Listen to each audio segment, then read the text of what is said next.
నేషనలిస్టిక్గా ఉన్న ఒక మమత ఒక మాన్స్టర్ ఎందుకు తయారైంది?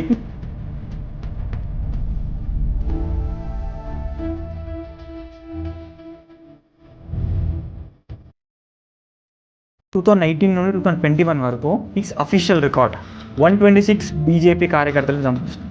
126. Trilochan Mahota 18 years old BJP కార్యకర్త. ఆయన చెట్టు గురేసారు May 30 రోజు.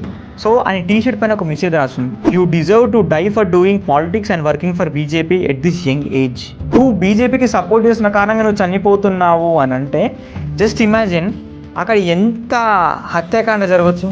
సో దానికన్నా ముందు కూడా కొన్ని అయినాయి, బట్ అవి ఎప్పుడు బయటికి రాలేదు. ఎక్కడ కూడా మమతాకు అగెన్స్ట్గా మాట్లాడిన ఛానల్స్ ప్రొజెక్ట్ అవ్వాలి. పోస్ట్పోల్ వైలెన్స్ జరిగింది. అది ఎట్లాంటి వైలెన్స్ అంటే నెవర్ ఎవర్ బిఫోర్ ఇండియాలో జరిగింది. 9,000 కల్ప్రిట్స్ అందులో ఇన్వాల్వ్ అయ్యారు. 1,500 ఎఫ్ఐఆర్స్ ఫైల్ అయినాయి. 9,000 పీపుల్ కల్ప్రిట్స్ ఉన్నారంటే విక్టిమ్స్ ఎంతమంది ఉన్నారు జస్ట్ ఇమాజిన్ చేసుకోండి. 1,500 ఎఫ్ఐఆర్ ఫైల్ అయినాయి. ఈరోజు స్టిల్ అది సిబిఐ బెంచ్లో ఉంది. సిబిఐ చూస్తుంది, డీల్ చేస్తుంది. తమిళనాడు సౌత్కి వచ్చేస్తే అసలు ఎవరు ఊహించని విధంగా విజయ్ గెలిచారు. మేబీ విజయ్ కూడా అనుకున్నారు ఫేవరెట్ హీరో కాబట్టి ఓటేసిరు అంటారా? అన్ని రకాల కోణాలు ఉన్నాయి అక్కడ. ప్రశాంత్ కిషోర్ స్ట్రాటజీ పనిచేసింది అండ్ హీరో యూత్ ఓట్స్ చాలా పడ్డాయి. He's plan B for someone అని చెప్పి వాళ్ళు జయసదీపక్ చెప్పాడు. సో ఆ ప్లాన్ బి చాలా మంది బీజేపీకి ప్లాన్ బి అంటారు. నాన్ సెన్స్ ఇది. He's a plan B for. నమస్కారం, welcome to Trikal voice. So నిన్న జరిగిన ఎలక్షన్ రిజల్ట్స్ గురించి మనందరికీ తెలుసు. ఈరోజు మనం దాని గురించే డిస్కస్ చేసుకోబోతున్నాం. చాలా కొత్త విషయాలు తెలుసుకోబోతున్నాం. సో ఈ వీడియోని పూర్తిగా చూడండి, త్రికాల్ వాయిస్ను సబ్స్క్రైబ్ అవ్వండి. సో నిన్నటి ఎలక్షన్స్ గురించి మనందరికీ తెలుసు, చాలా ఇంట్రెస్టింగ్గా అండ్ క్యూరియస్గా అయినాయి. నేషన్ వైడ్ క్యూరియాసిటీ ఉండే. ఆ గెలుపు మనందరి గెలుపు, మన సొంత గెలుపులాగా ఫీల్ అయినాం. నేను కూడా అంతే ఫీల్ అయినా. ఎందుకంటారు? అండ్ వ్యూయర్స్, ఈరోజు మనం చాలా ఇంట్రెస్టింగ్ టాపిక్ మాట్లాడబోతున్నాం. సో వీడియోని పూర్తిగా చూడండి. అండ్ చాలా కొత్త విషయాలు ఇప్పటివరకు ఎవరు మెయిన్ స్ట్రీమ్ మీడియాలో మాట్లాడిన విషయాలు మనం ఈరోజు మాట్లాడబోతున్నాం. సో ఎస్పెషల్లీ మనం అనుకున్నట్టు వెస్ట్ బెంగాల్ ఎలక్షన్స్ మాత్రం మనందరూ కూడా చాలా వరకు ఓన్ చేసుకున్నాం. మనం చాలా అంటే నా పర్సనల్ ఎలక్షన్ నేను గెలిచిన అని ఒక ఫీల్తో మనం ప్రౌడ్గా ఫీల్ అయినాం. బేసికలీ రీజన్ ఏంది, ఎందుకు వెస్ట్ బెంగాల్ ఎలక్షన్స్ అంతా సీరియస్గా మనం తీసుకున్నామంటే, దాని బీజేపీ ముందు నుండి కూడా ఇదొక నార్మల్ పొలిటికల్ విషయం కాదు, ఇది ఒక సివిలైజేషనల్ బ్యాటిల్ అని చెప్పేసి వాళ్ళు మాట్లాడారు. సో ఎందుకు వెస్ట్ బెంగాల్ సివిలైజేషన్ బ్యాటిల్ అన్నారు అని మనం చూసుకుంటే, ఒకవేళ ఫస్ట్ దాని హిస్టరీ చూడాలి. ఫస్ట్ మనం ఎలక్షన్స్ ఓకే, ఎవ్రీ 5 years ఒకసారి ఎలక్షన్స్ వస్తాయి. ఇది కేవలం ఏదో ఫస్ట్ కాంగ్రెస్ వచ్చింది, తర్వాత కమ్యూనిస్ట్ వచ్చారు, తర్వాత టీఎంసీ వచ్చింది, తర్వాత బీజేపీ వచ్చింది అన్నట్టు కాకుండా ఎందుకు ఇది సివిలైజేషనల్ ఆస్పెక్ట్ అనేది మనం చూడాలి. టీఎంసీ పోయింది, బీజేపీ వచ్చింది ఇప్పుడు అన్నట్టు కాదు. అక్కడ జరిగిన అకృత్యాలు, అన్యాయాలు, అక్కడ హిందువులపై జరిగిన దాడులు అన్ని విషయంగా వాళ్ళ డైరెక్ట్ యాక్షన్ డే జరిగింది బెంగాల్లోనే. పార్టీషన్ అన్నప్పుడు విడిపోయింది ముఖ్య భాగం Bengal. And most of the revolutionaries పుట్టిన ప్లేస్ కూడా అదే బెంగాల్. స్వామి వివేకానంద కావచ్చు, అరబిందో కావచ్చు, శ్రీ అరబిందో కావచ్చు, మళ్ళీ రామకృష్ణ పరమహంస గారు కావచ్చు, రవీంద్రనాథ్ ఠాగూర్ కావచ్చు, సుభాష్ చంద్రబోస్ కావచ్చు, బంకిం చంద్ర చటర్జీ కావచ్చు, అంతకుముందు బ్రహ్మ సమాజ్ పేరు మీద నడిపించిన అన్ని ఎవ్రీథింగ్ అంటే what Bengal things India things tomorrow అన్నట్టుగా ఉండే ఒక అది. అండ్ ఇంకొక విషయం మనం మర్చిపోదు ఏంటంటే, సో ఎవరైతే బ్రిటిష్ వాళ్ళు వచ్చి ఫస్ట్ ఈస్ట్ ఇండియా కంపెనీ పేరు మీద వచ్చి వాళ్ళు పెట్టారో ఈ వెస్ట్ బెంగాల్ అయితే ఈ కలకత్తాని వాళ్ళు క్యాపిటల్గా పెట్టుకున్నారు. పెట్టుకొని దాన్ని రూల్ చేశారు ఓవరాల్ ఇండియాని. సో దానిపైన స్పెసిఫిక్ ఇంకోటి బెంగాల్ ఏంటంటే, బెంగాల్ రిచ్లీ ఏమంటారు అంటే కల్చర్ పరంగా కానీ, ఇండస్ట్రీస్ పరంగా కానీ, ఆ సివిలైజేషన్ పరంగా, వెల్త్ పరంగా కూడా చాలా రిచ్ ఉండే అనమాట. అక్కడ ఉన్న ఇండస్ట్రీస్ ఎక్కడ లేకుండా ఇండియాలో మోస్ట్ ఆఫ్ ఏమంటారు మన బోట్స్ కానీ, షిప్ ఇండస్ట్రీ ఉంటుంది కదా, షిప్ ఇండస్ట్రీ విషయంలో కానీ, ఈ ఏమంటారు మినరల్స్ విషయంలో రిసోర్సెస్ కూడా చాలా ఎక్కువ ఉంటుండే. సో అక్కడ నుండే చైనాకి వెళ్తుండే, అక్కడ నుండి ఓవరాల్ వేరే దేశాలకు వెళ్తుండే. కొన్ని వేల షిప్స్ అక్కడ మ్యానుఫ్యాక్చర్ అయ్యేవి, trading ships especially, not normal ships. So ఇట్లా అన్ని రకాల కూడా బెంగాల్ అనే ప్రావిజన్స్ ఏవైతే ఉన్నప్పుడు ఇది చాలా ఇంట్రెస్టింగ్ అనమాట. సో ప్రపంచం మొత్తానికి బెంగాల్ అనేది ఒక మంచి హాట్ హబ్ లాగా ఉంటుంది అనమాట. ఫస్ట్ మూమెంట్ స్టార్ట్ అయింది కూడా అక్కడ బెంగాల్లోనే. సో అది రెవల్యూషన్స్ కి బర్త్ ప్లేస్ అని కూడా. అండ్ మీరు ఇమాజిన్ చేయరు, ఆ వందే మాత్రం మూమెంట్ అవుతుందో జస్ట్ ఒక పాట, వందే మాత్రం గీతము బెంగాల్ పార్టిషన్ ఆపింది. బెంగాల్ విభజన 1906లో చేద్దామని అనుకున్నాం, అది ఆపింది. ఓకే. అంటే ఇమాజిన్ చేయండి ఏ లెవెల్ ఆఫ్ అది. ప్రతి ఒక్కరు వందే మాత్రం ఈరోజు కూర్చొని వందే మాత్రం అని అంటున్నాం అంటే ఆ పవర్ ఎట్లాంటి చూడండి. సో అంత గొప్ప ప్లేసు పార్టిషన్ తర్వాత ఏమైంది, ఒక్కసారిగా అసలు ఎంతో గొప్ప ఇండస్ట్రీస్ ఉన్న స్టేట్ పార్టిషన్ వచ్చిన తర్వాత, విడిపోయిన తర్వాత కంప్లీట్ కొలాప్స్ అయిపోయింది, ఎకనామికల్లీ వీక్ అయిపోయింది. అక్కడ ఉన్న జనాలు కూడా ఎట్లా అయిపోయిందంటే కంప్లీట్గా వాళ్ళని ఒక పావులాగా వాడుకున్నారు, ఓట్ బ్యాంక్ పాలిటిక్స్కి వాడుకున్నారు దాన్ని. అండ్ ఇల్లీగల్ ఇన్ఫిల్ట్రేషన్ చాలా జరిగింది బంగ్లాదేశ్ నుండి. అండ్ అప్పటికి అఫ్కోర్స్ బంగ్లాదేశ్ విడిపోయిన తర్వాత ఇంకెక్కువ జరిగింది అనుకోండి. డ్రాట్ కండిషన్, చాలా స్టార్వేషన్, అసలు ఫుడ్కి లేని పరిస్థితిలో మారేది. ఎందుకంటే బెంగాల్ ఫెమైన్ జరిగింది పార్టిషన్కి ముందు. బెంగాల్ ఫెమైన్ వచ్చింది, అక్కడ ఎంతో మంది ఇబ్బందులు గురయ్యారు. ఫుడ్కి తిండి తినలేని పరిస్థితి, డైలీ ఒక్క పూట తిని ఉన్న పస్తులు ఉన్న పరిస్థితి మనం చూసినాం. సో అట్లాంటి సిచ్యువేషన్ నుండి ఈరోజు బెంగాల్ని మనం మళ్ళీ బీజేపీ గెలవడం, ఒక సాఫ్రన్ వేవ్ రావడం చాలా ఇంట్రెస్టింగ్ థింగ్. ఇక్కడ మనం ఆలోచించాల్సింది అంటే బెంగాల్ ఫస్ట్ టైం బీజేపీ గెలిచిందని మనం అనుకుంటున్నాము, కానీ మీరు ఇమాజిన్ చేయరు బీజేపీకి ఫౌండింగ్ ఏదైతే మనకి జనసంఘ్ ఇంతకుముందు ఉండే కదా, భారతీయ జనసంఘ్ అని, అది స్టార్ట్ అయింది బెంగాల్లోనే. స్టెప్పింగ్ స్టోన్ అంటే ఇండియా వైడ్గా మనం అది ఉన్నా కూడా భారతీయ జనసంఘ్ స్టార్ట్ చేసిన పర్సన్ శ్యామ్ ప్రసాద్ ముఖర్జీ గారు కూడా వారు బెంగాలీయే.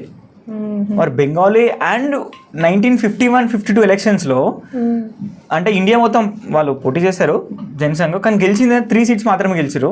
ఆ 3 సీట్లో 2 సీట్స్ బెంగాల్ నుండి. And he's the first industrial minister of India. ఇండియాకి ఫస్ట్ ఇండస్ట్రియల్ మినిస్టర్గా ఉండేవారు.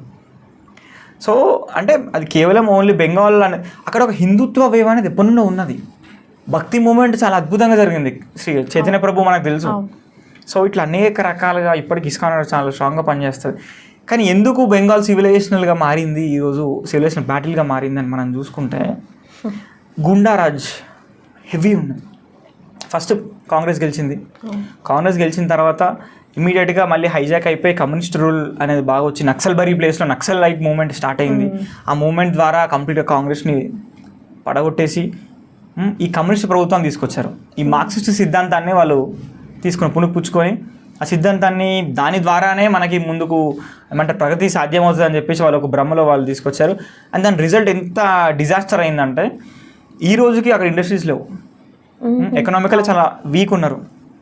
ఆ నక్సలైట్ మూవ్మెంట్ కారణం హిందువులు అసలు అక్కడ సేఫ్గా లేకుండా ఎన్నో మ్యాస్కర్ జరిగినాయి అక్కడ.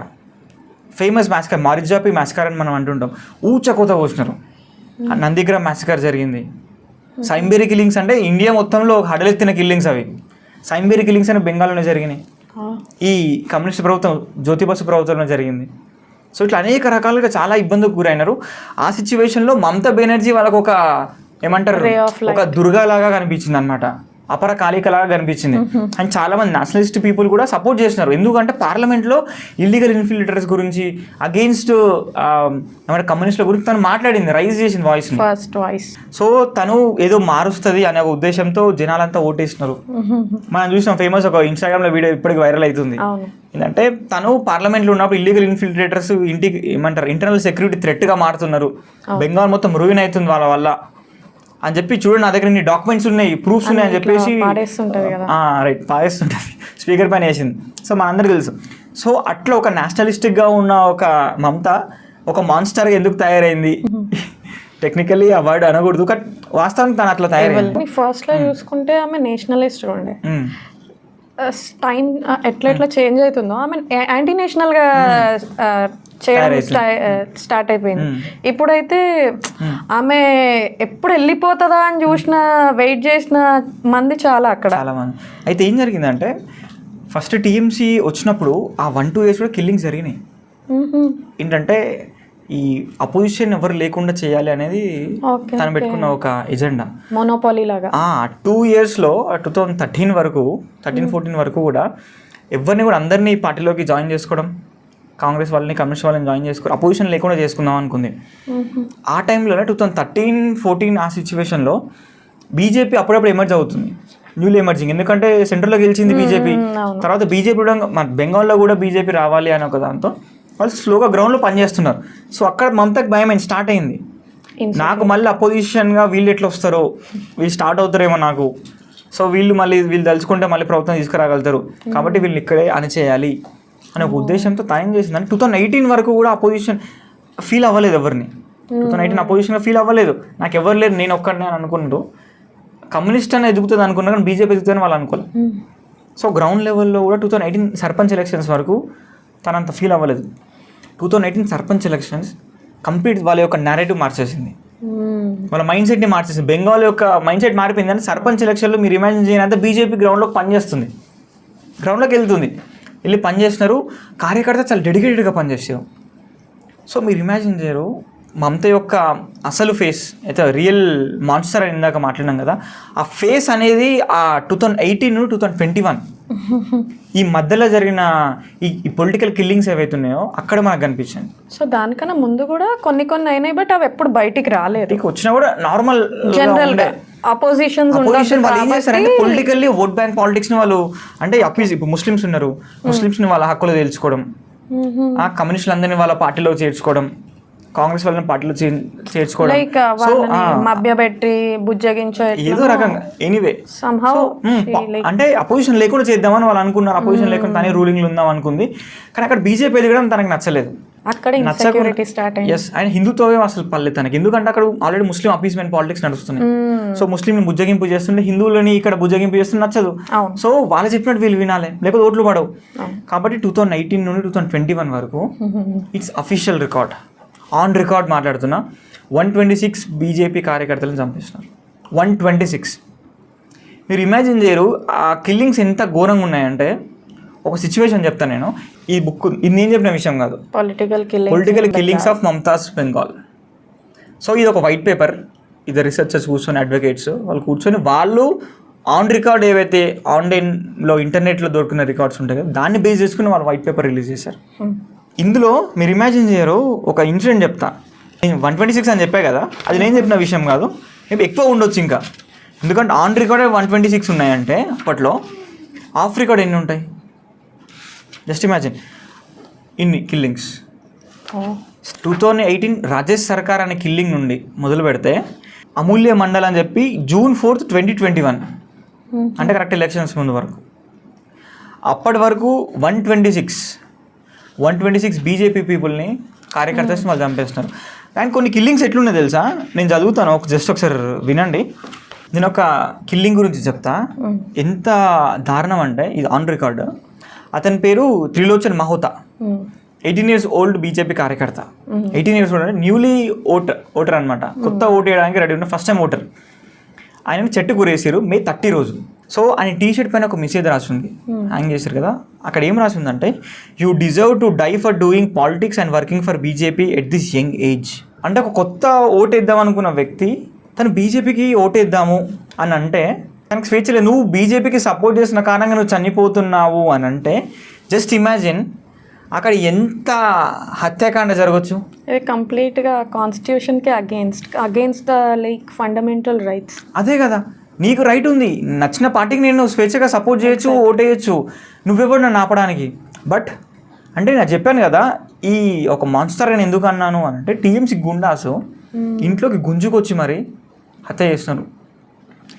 ఇంకో కేసు ఉంటుంది, ఇంకో కేసు ఇంత ఆశ్చర్యం ఉంటుంది అంటే ఇక్కడ చూడు, సైకత్ బావాల్ అనే పేరు 2020లో December 12th రోజు డెత్ జరిగింది అనేది. ఏమైందంటే 30 years ఈయన బీజేపీ కార్యకర్త, తృణమూల్ కాంగ్రెస్ యాక్టివిస్టులు ఎవరుతున్నారో వీళ్ళు ఆయన అటాక్ చేసారు. ఎందుకు అని డోర్ టు డోర్ క్యాంపెయిన్ చేస్తున్నారు, అప్పుడు కొట్టి చంపారు. క్యాంపెయిన్ చేసిన కొట్టి చంపారు అంటే జస్ట్ ఇమాజిన్ సిచ్యువేషన్ ఎట్లుంది. నేను ఇంకొకటి చెప్తా, స్వాధీన్ రాయ్ ఈయన పేరు, 45 years ఏజ్, 25th November 2020 రోజు జరిగింది ఇది. దినాజూర్, సౌత్ దినాజూర్లో డిస్టిక్లో ప్లేస్ అనమాట ఇది. సో ఈయన ఏంటంటే మోటార్ సైకిల్ మీద వెళ్తున్నాడు, బండి మీద వెళ్తున్నాడు, కూరగాయలకు పోదామని పోతున్నాడు. యాక్చువల్లీ కూరగాయలకు వెళ్తున్న వ్యక్తి తిరిగి రాలేదు, మళ్ళీ ఇంట్లో వెళ్ళిన వ్యక్తి. అంటే ఏ రకంగా పొలిటికల్ కిల్లింగ్ జరిగినాయి అక్కడ ఇమాజిన్ చేయలేరు. ఇవి అందరికీ తెలిసినా కూడా why didn't they even try to speak up. అంటే మమతా బెనర్జీ ఏం చేసిందంటే అపోజిషన్ని కంట్రోల్లో పెట్టుకుంది, మీడియాని కంట్రోల్లో పెట్టుకుంది. అండ్ మీరు ఇమాజిన్ చేయరు, ఎవరు ఓట్లు వేస్తారు? జనరల్గా సైలెంట్ ఓటింగ్ అంటే ఏది ఉంటుంది అంటే మహిళా ఓట్లు ఎక్కువ ఉంటాయి, యూత్ ఓటింగ్ ఎక్కువ ఉంటుంది. సో మమతా బెనర్జీ చేసిన విషయం ఏంటంటే అక్కడ టీవీ కంప్లీట్గా తన కంట్రోల్లో పెట్టుకుంది. ఎక్కడ కూడా మమతాకు అగెన్స్ట్గా మాట్లాడినా ఛానల్స్ ప్రొజెక్ట్ అవ్వవు అక్కడ. ఓ సో తను ఎంత పర్టికులర్ ఉందంటే చాలా control. No mobile phones, no internet services అక్కడ చాలా తక్కువ. కొంతమంది మాత్రం తెలుసు, బయటకు వచ్చిన వాళ్ళు ఎవరైతే బెంగాళూరు బయటకు వచ్చి ఉన్న వాళ్ళు చదువుకున్న వాళ్ళు ఉన్నారు వాళ్ళకి మాత్రం ఎక్కువ తెలుసు ఏం జరుగుతుందని. నువ్వు ఓపెన్గా రాయలేవు. అంటే ఇమాజిన్ చేయండి ఏ లెవెల్ ఆఫ్ కిల్లింగ్ జరిగినాయి అనేది. ఇవి జస్ట్ నేను 2019-21 జరిగింది చెప్తున్నా నేను. 126 కార్యకర్తలు చనిపోయారు. హైలైట్ విషయం చెప్పన్నా, పోస్ట్పోల్ వైలెన్స్ జరిగింది 2021లో. ఎలక్షన్స్ జరిగాయి కదా, ఎలక్షన్స్ అప్పుడు తర్వాత వైలెన్స్ జరిగింది అనమాట. సో అది ఎట్లాంటి వైలెన్స్ అంటే నెవర్ ఎవర్ బిఫోర్ ఇండియాలో జరిగింది. 9,000 కల్ప్రిట్స్ అందులో ఇన్వాల్వ్ అయ్యారు. 1,500 ఎఫ్ఐఆర్స్ ఫైల్ అయినాయి. 1,500 ఎఫ్ఐఆర్స్ ఫైల్ అయినాయి అంటే in the span of 2 months. Just imagine ఏమంటారు ఆ మాసికర్ అంటామా దాన్ని ఇంకేమంటో తెలీదు. అంటే ఒక కైండ్ ఆఫ్ ఒక హత్యాకాండ జరిగింది ఆ టైంలో. గ్యాంగ్ రేప్స్ జరిగినాయి, సెక్సువల్ అసాల్ట్ జరిగింది, పొలిటికల్ కిల్లింగ్ జరిగి ఇంట్లో గుంజుకొచ్చి మరి చంపారు. ఒక కేసు చెప్తా, ఒక అమ్మాయిని ఇంట్లో నుండి ఎత్తుకెళ్ళిపోయారు, గ్యాంగ్ రేప్ చేసిరు. ఇలా టీఎంసీ గుండా చేసిందే, అఫీషియల్ రికార్డెడ్. ఇది నేను చెప్తున్న విషయం కాదు, ఆన్లైన్లో దొరుకుతుంది మీకు ఇది. అమ్మాయిని తిరిగి ఇవ్వాలంటే 25,000 ఇవ్వాలంట వాళ్ళకి, ఇస్తా కానీ ఇవ్వను. ఇది కొత్తగా న్యూలీ వెడ్ పెళ్లి కూతురు ఇది అప్పుడు జరిగింది. అది తర్వాత జరిగిన విషయం. అది ఆ సందేశాల తర్వాత జరిగింది అది. ఈ పోస్ట్పోల్ వైలెన్స్లోనే ఇంతమందిని చంపేసినారంటే జస్ట్ ఇమాజిన్ ఎంతమంది అమ్మాయిలు రేప్కి గురయ్యారు. ఫ్యామిలీ ముంగలు రేప్ చేసి చంపేసినారు, ఫ్యామిలీని అసాల్ట్ చేసారు, అటాక్ చేసారు, కొట్టినారు. అంటే మనం ఎడబతుకుతున్నాం, డెమోక్రసీ కత్రేమేహే అని మాట్లాడే వాళ్ళకి ఇది కనిపించదు. 9,000 పీపుల్ కల్ప్రిట్స్ ఉన్నారంటే విక్టిమ్స్ ఎంతమంది ఉన్నారు జస్ట్ ఇమాజిన్ చేసుకోండి. 1,500 ఎఫ్ఐఆర్ ఫైల్ అయినాయి. ఈరోజు స్టిల్ అది సిబిఐ బెంచ్లో ఉంది, సిబిఐ చూస్తుంది, డీల్ చేస్తుంది. అంటే ఏ లెవెల్ ఆఫ్ పొలిటికల్ దాని వెనక నడుస్తుంది జస్ట్ ఇమాజిన్ చేయండి. మనం ఏం ఆలోచిస్తున్నాం, మేబీ ఆ ఫైల్ ఈరోజు కొంచెం మూవ్ అయ్యి సిబిఐ ఇన్వెస్టిగేషన్ ఇంకా కొంచెం రసవత్తరంగా జరిగి ఆ కల్పిషన్ అందరిని అరెస్ట్ చేయాలని చెప్పేసి మనం కోరుకోవాలి. ఎందుకంటే దాని తర్వాత సందేశ్ ఖాళీ జరిగింది. ఎంత పెద్ద ఇన్సిడెంట్ సందేశ్ ఖాళీ. మహిళలు ఓపెన్గా వాళ్ళు రాలేదు సరిగ్గా. మరి కొంతమంది నేషనలిస్టిక్ వాయిసెస్ మాట్లాడారు. ఈరోజు ఇమాజిన్ చేసిరా ఎందుకు బీజేపీ ఈరోజు అంత పీపుల్ అగ్రెసివ్గా ఉండి నేను బీజేపీకి ఓటేస్తా అని చెప్పి వాళ్ళు అన్నారు. బయటకు వచ్చారంటే బీజేపీ అని కాదు, అంటే ఒక నాయకత్వాన్ని వాళ్ళు చూసినారు. మమతాని కొట్టే ఒక బలమైన నాయకత్వం ఈరోజు ఉంది బెంగాల్లో అని వాళ్ళు బిలీవ్ చేశారు కాబట్టి బీజేపీ ఓటేశారు. అక్కడ యోగి లాంటి హిమంత్ బిశ్వ శర్మ లాంటి ఒక స్ట్రాంగ్ లీడర్ అక్కడ సువేంద్ర అధికారి ప్లేస్లో వాళ్ళకి కనిపించిండు, అందుకు వాళ్ళు ఓటేసారు బెంగాల్లో. సో కంప్లీట్ అంటే అసుర శక్తి నుండి దైవీ శక్తి ఈరోజు గెలిచింది అని మనం చెప్పొచ్చు. సో ఇప్పుడు ఎస్ఐఆర్ వచ్చింది. సో ఎస్ఐఆర్ వచ్చిన తర్వాత చాలా వరకు జనాలు రియలైజ్ అయినారు ఈరోజు బెంగాల్ గెలిచిందంటే one of the reason SIR వల్లే. ఎందుకంటే జనాలకి నమ్మకం వచ్చింది. ఇల్లీగల్ ఓటర్స్, ఫేక్ ఓటర్స్ వీళ్ళు ఎవరైతే ఉన్నారో, ఇల్లీగల్ బంగ్లాదేశ్ నుండి వచ్చిన వాళ్ళు ఉన్న వాళ్ళు వీళ్ళంతా, వీళ్ళ ఓట్స్ అన్నీ కూడా వాళ్ళు క్యాన్సిల్ చేసినారు, రద్దు చేసినారు. సో రద్దు చేసిన కాలంలో లక్షల ఓట్లు రద్దు అయిపోయినాయి. సో ఇది జనాలకి ఎస్ఐఆర్ ఒక బలాన్ని ఇచ్చింది. బెంగాల్లో ఇన్ని జరుగుతున్నాయని మనము ఎవరం ఊహించి కూడా ఉండము. అలాగే అస్సాంలో లాస్ట్ టైం కూడా హిమంత్ బిశ్వ శర్మ గారే ఉన్నారు, ఇప్పుడు కూడా ఆయన హైయెస్ట్ మెజారిటీతో గెలిచిండ్రు. కానీ తమిళనాడు సౌత్కి వచ్చేస్తే అసలు ఎవ్వరు ఊహించని విధంగా విజయ్ గెలిచారు. అది ఎట్లా పాసిబుల్ అయిందంటారు? మేబీ విజయ్ కూడా అనుకుంటలేడు నేను గెలుస్తాను. ఎందుకు అంటే డెబ్యూ ఎలక్షన్ విజయ్కి. అవును, డెబ్యూ ఎలక్షన్లో 2 years ఆఫ్ స్పాన్ పార్టీ పెట్టిన 2 yearsలోనే ప్రభుత్వం గెలవడం, దట్టు ఆ మెజారిటీలో గెలవడం it's not possible. And 2 parties already అక్కడ పేరుకుపోయిన పార్టీలు. ఎట్లున్నాయి అంటే ప్రజలందరికీ డిఎంకే అన్న డిఎంకే తప్ప ఇంకో ఆప్షన్ లేదు అన్న పార్టీ. బీజేపీ ఎప్పుడుండో ప్రయత్నం చేస్తుంది అప్పుడు ఆల్రెడీ, అంటే కూటమి ఉంది, ఎన్డీఏ కూటమిలో ఉంది. ఇట్లున్నప్పుడు ఇంత 2 స్ట్రాంగెస్ట్ ఫోర్సెస్ని ఢీకొని గెలవాలంటే అంత అసాధ్యం అంటారు కదా. సో అట్లాంటిది అది. ఫేవరెట్ హీరో కాబట్టి ఓటేసిర్రు అంటారా? అన్ని రకాల గుణాలు ఉన్నాయి అక్కడ. పీకే స్ట్రాటజీ పనిచేసింది, ప్రశాంత్ కిషోర్ స్ట్రాటజీ పనిచేసింది, అండ్ హీరో యూత్ ఓట్స్ చాలా పడ్డాయి. అండ్ ఇక్కడ అన్నా డిఎంకే పైన చాలా వ్యతిరేకత ఉంది. అవును, యాంటీ హిందూ అనేది అయితే ఎజెండా మనం తీసుకుపోయిండో అది చాలా దెబ్బ కొట్టింది. అండ్ పీపుల్ ఆర్ డిసోనింగ్ ద్రవిడ. ఈ ద్రవిడ పాలిటిక్స్ని డిసోన్ చేద్దామని వాళ్ళు అంటే ఆ పేరులో మనకు చూసాం అన్న డిఎంకేలో ద్రవిడ ఉంది, డిఎంకేలో ద్రవిడ ఉంది. సో ఈ ద్రవిడ అనే ఇప్పుడు మనోడు ఏం చేస్తాడంటే తమిళియన్ అని చెప్పి ఒక ద్రవిడన్ కాకుండా రీప్లేస్ చేశారు తమిళియన్. సో ఇది ఒక మంచి పరిణామం అనుకోవచ్చు. ద్రవిడ అనే పదంని యూజ్ చేయలేదు అండ్ ఇంకొక విషయం ఏంటంటే స్ట్రాంగెస్ట్ ఫోర్సెస్ అన్న డిఎంకే నుండి కనిపించలేదు జనాలకి.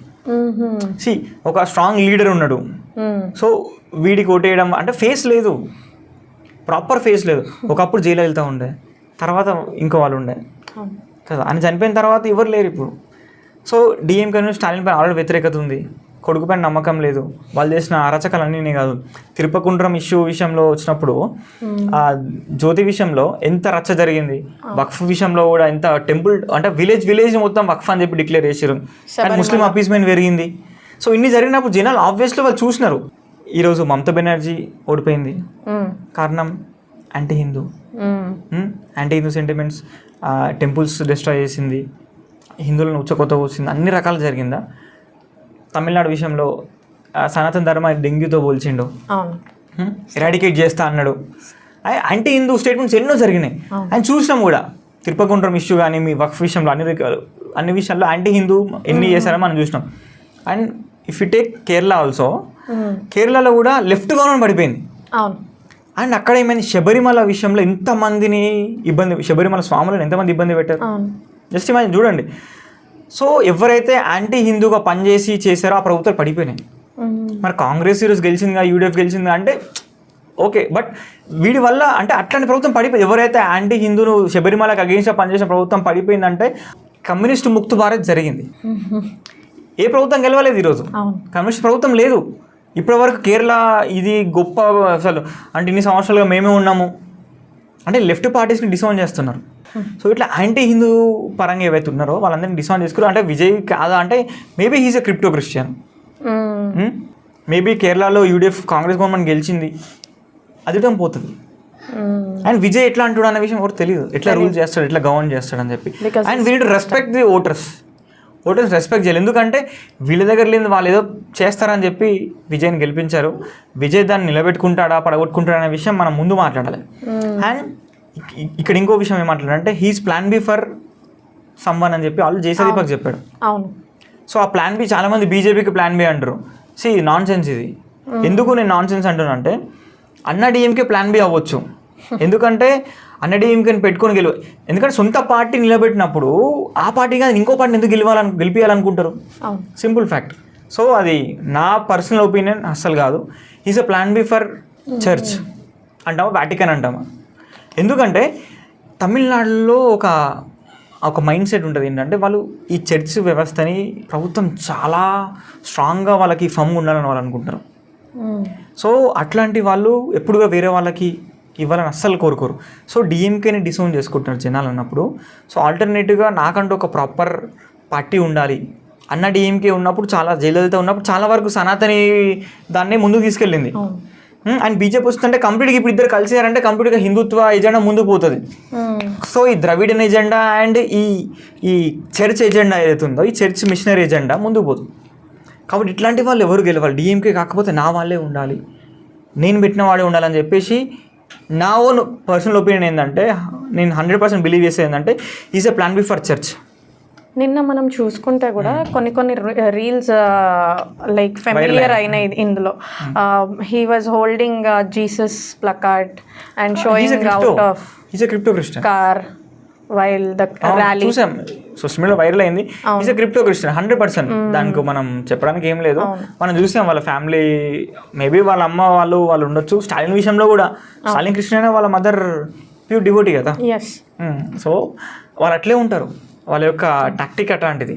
వాళ్ళు పెళ్లి చేసుకున్నా కూడా హిందువుని పెళ్లి చేసుకోవడం, వాళ్ళ ఫ్యామిలీలో సగం అట్లా సగం ఇట్లుండడం, అంటే జనాలని మభ్య పెట్టడము, దాని త్రూ ఓట్ బ్యాంక్ రాజకీయాలు చేయడం వాళ్ళకి కామన్ అది అక్కడ. సో అందుకే మిషనరీ. ఇంకొకటి ఫిలిం విషయంలో కూడా ఫిలిం ఇండస్ట్రీని ఎప్పుడు కూడా వాళ్ళు వేరే వాళ్ళకి ఇవ్వాలనుకోరు. రీజన్ ఏంటంటే సనాతనైట్ చేయాలని వాళ్ళు అనుకోరు. నువ్వు ఒక ప్యూర్ కట్టర్ హిందూ అని చూపించే సినిమాల్లో కూడా ప్యూర్ కట్టర్ హిందూ అని చెప్పి చూపించే సినిమాల్లో ఆయన వాళ్ళ ఫ్యామిలీ ప్యూర్ సనాతని ప్యూర్ డివోటీగా ఉన్న పొద్దున్న లేస్తే పూజలు పునస్కారాలు చేసుకునే ఫ్యామిలీలో కూడా వాడు చర్చిని ప్రొజెక్ట్ చేస్తాడు. చర్చికి వెళ్ళడం చూపిస్తారు, జీసస్ని మొక్కడం చూపిస్తారు. అవును. సో ఈ రకంగా అన్ని రకాల ప్రొజెక్ట్స్ అయినా సినిమా త్రూ వాళ్ళు చాలా కీ రోల్ ప్లే చేస్తారు. పాలిటిక్స్ మొత్తం సినిమా త్రూ నడిపిస్తారు, చాలా బ్రెయిన్ వాష్ చేస్తారు ఈ విషయంలో. సో ఈ విషయంలో వాళ్ళు ఎప్పుడు కూడా ఫిలిం ఇండస్ట్రీని, తమిళ ఇండస్ట్రీని వాళ్ళు వేరే ఒక సనాతనైట్ ప్రభుత్వం ఉన్న చేతిలో పంపాలని వాళ్ళు అనుకోరు. కాబట్టి maybe he's a plan B for church అని నా పర్సనల్ అది. సో మేబీ అందుకే గెలిపించారేమో డిఎంకే కాకుండా. ఇప్పుడు ఇక్కడ మీరు క్రిప్టో క్రిస్టియన్ అని అంటున్నారు కాబట్టి how would Hindus of Tamil Nadu would be affected by this? Tamil Nadu పీపుల్లో ఒక మంచి విషయం ఏంటంటే కొంతవరకు అక్కడ ఉన్న అప్పటి వరకు ఉన్న ఆర్గనైజేషన్ సనాతన్ గురించి హిందుత్వ కోసం ఫైట్ చేసిన ఆర్గనైజేషన్స్ ఏమన్నా కూడా ఇట్లాంటి వాటికి రియాక్ట్ అవుతారు, రెస్పాండ్ అవుతారు, ఒక మూమెంట్ని క్రియేట్ చేస్తారు, తీసుకొస్తారు. మేబీ పొలిటికల్లీ వాళ్ళు దాన్ని తీసుకురాకపోవచ్చు, కానీ అట్లీస్ట్ ఆ మూమెంట్ని వాళ్ళు ఆపగలుగుతారు. రీజన్ నేను చెప్తా, దానికి చాలా స్ట్రాంగ్ ఎగ్జాంపుల్స్ నేను చెప్తా. కన్యా మేరీ అని చెప్పేసి కన్యాకుమారిని చేద్దామని చెప్పి వాళ్ళు చూస్తారు, అంటే క్రిస్టియనైజ్ చేద్దామని వాళ్ళు అనుకున్నారు. ఆ టైంలో ఏకనాథ్ రణ్డేజీ రాక్ మెమోరియల్ పేరు మీద రాక్ మెమోరియల్ కట్టారు. కట్టేసి కన్యా మేరీ కాదు ఈ కన్యాకుమారి అని చెప్పేసి వాళ్ళు ఎస్టాబ్లిష్ చేయగలిగినారు. మళ్ళీ ఆ కల్చర్ని కల్చర్ అప్రోప్రియేషన్ చేద్దామన్న ప్రతిసారి కూడా మనం నిలబడి ఇది కాదు అని ప్రూవ్ చేస్తూ వచ్చారు. తర్వాత సేతు సముద్రం ప్రాజెక్ట్ పేరు మీద కూడా రామసేతుని రెస్టోర్ చేద్దామని చెప్పి వాళ్ళు చాలా ప్రయత్నం చేసిన లోకల్గా అప్పుడు యూపీ ప్రభుత్వం ఉండే వాళ్ళు అదే ప్రాజెక్ట్ తీసుకొద్దామని చూసారు 2007 ఐ థింక్ సో, మేబీ 2007లోను. దాంట్లో కూడా మన వాళ్ళు ఒక మూమెంట్ తీసుకొచ్చి కంప్లీట్గా హిందుత్వ ఆర్గనైజేషన్స్ అన్ని ఏకతాటి పైకి వచ్చేసి దేశం నుండి ఒక్కొక్క రూపాయి కలెక్ట్ చేశారు. కలెక్ట్ చేసి దాని మూమెంట్ని ఆపారు. ఒక రాయిని తీసుకొచ్చి సముద్రం అంటే రామ్ సేతులో ఉన్న ఒక రాయిని తీసుకొచ్చి ఊరూరంతా ప్రచారం చేసి అని చెప్పి అంటే ఒక మాస్ మూమెంట్ తీసుకొచ్చి యాంటీ హిందూ ప్రాజెక్ట్ ఏదైతే చేద్దాం అనుకున్నా కూడా, లేకపోతే వేరే ఒక దేశానికి వాళ్ళు పావుగా మారదాము అని అనుకున్న ప్రతిసారి మన వాళ్ళు ముందుండు ఆ ఎజెండాని బ్రేక్ చేస్తూ వచ్చారు. సో మేబీ ప్రభుత్వం రేపు ఫామ్ అవుతుండొచ్చు, హిందుత్వ ప్రభుత్వం, హిందూ ధర్మం కోసం పనిచేస్తున్న ప్రభుత్వం, కానీ ఎప్పటికప్పుడు జనాలు అవేర్ ఉన్నారు. అక్కడ తిరుపకుండ్రం ఇష్యూలో కూడా లాస్ట్కి మళ్ళీ అక్కడ జ్యోతి వెలిగించారు. అంటే జనాలు అవేర్ లేకపోతే, జనాల లోపల అది లేకపోతే లేదు, యూనిట్ అవుతున్నారు. కానీ అక్కడ ద్రవిడియన్ క్యాన్సర్ ఒకటి ఉంది కాబట్టి చాలా కష్టం, సినిమా పిచ్చి చాలా ఎక్కువ. సో ఇవన్నీ కొన్ని బ్రెయిన్ వాషింగ్ నడుస్తుంది కాబట్టి టఫ్ టాస్క్ అని చెప్పొచ్చు. బట్ అన్నమలై వచ్చిన తర్వాత ఒక సాఫ్రన్ వేవ్ స్టార్ట్ అయింది. ఇప్పుడు వాళ్ళు అనుకోకపోవచ్చు గెలుస్తాం లేదని, కానీ నెక్స్ట్ పక్కా మేబీ మై గెస్ బీజేపీ అక్కడ గెలిచే ఛాన్స్ ఉంది. సాఫ్రాన్ అనేది మళ్ళీ అక్కడ వచ్చే ఛాన్స్ ఉందని నేను అనుకుంటున్నాను. ఎలక్షన్స్ రిజల్ట్ వల్ల ఏం మార్పు జరుగుతుంది అంటే మనం చాలా ఎగ్జాంపుల్స్ చెప్పాము. ఎందుకు ఈ ఎలక్షన్ సివిలైజేషనల్ బ్యాటిల్ కింద బెంగాల్ అనుకున్న విషయం కూడా మనం మాట్లాడినాం. అండ్ తమిళనాడు పాలిటిక్స్ గురించి మనం చాలా ముఖ్యమైన విషయాలు మనం మాట్లాడినాం. సో రేపు మనం ఏం చేయాలన్నా కూడా ఈ ఎలక్షన్ బేస్ చేసుకొని జనాల మైండ్ సెట్ని మనం మార్చుకోవాలి. అండ్ మా వంతు అనాలిసిస్ మేము చేసాము, మీ వంతుగా మీరు ఈ వీడియోని 10 మందికి షేర్ చేయండి. ఈ వ్యూని అందరికీ పంచే ఒక విధంగా మీరు ముందుకు తీసుకెళ్ళండి. ఈ త్రికాల్ అనే మూమెంట్ మేమైతే రన్ చేస్తున్నామో ఇది కేవలం నేను మా యొక్క టీం చేస్తే అయ్యే సాధ్యమేది కాదు. ఈ త్రికాల్ అనే మూమెంట్ అందరికీ మన తెలుగు స్టేట్ మొత్తంలో ఇది రీచ్ అవ్వాలి. అందరికీ ఈ పొలిటికల్ అవేర్ అవ్వాలి, సివిలైజేషనల్లీ అవేర్ అవ్వాలి. అన్ని రకాలుగా మన ధర్మాన్ని మనం తెలుసుకునే ఒక ప్రయత్నం చేయాలి. ఒక మూమెంట్గా తీసుకోండి, ఒక ఛానల్ అనే ఒక నార్మల్ ఉద్దేశంతో కాకుండా. సో ఈ రకంగా త్రికాల్ని మీరు ఎంకరేజ్ చేయండి, ప్రోత్సాహం చేయండి, లైక్ చేయండి, షేర్ చేయండి, సబ్స్క్రైబ్ చేయండి, తెలియని వాళ్ళకి చెప్పండి. అండ్ మరొక విషయం, కేవలం నేను ఒక్కనే కాదు, మీరు కూడా ఒక వాయిస్గా తయారవ్వండి. త్రికాల్ వాయిస్ ఒక్కటి సరిపోదు, దీనికి మీ వాయిస్ కూడా ఇందులో చాలా అవసరం, మీ భాగం అవసరం. ఈ సనాతన ధర్మం గెలవాలి అని మనం మాట్లాడతాం, పొలిటికల్లీ చాలా ఇంపార్టెంట్, సివిలైజేషనల్లీ మనం ఉండాలి, అన్ని రకాల మన ధర్మాన్ని మనం కాపాడుకోవాలంటే నీలాంటి వాళ్ళు మాట్లాడాలి. ఈరోజు దేశం గురించి, ధర్మం గురించి మాట్లాడితేనే సమాజానికి తెలుస్తుంది. సోషల్ మీడియాలో మన వంతు మనం మాట్లాడాలి, మన వంతు మనం షేర్ చేయాలి, అట్లీస్ట్ ఫార్వర్డ్ చేయండి, అట్లీస్ట్ చెప్పండి, మన కుటుంబాన్ని తెలిసే ప్రయత్నం చేయండి. So thank you. జై హింద్.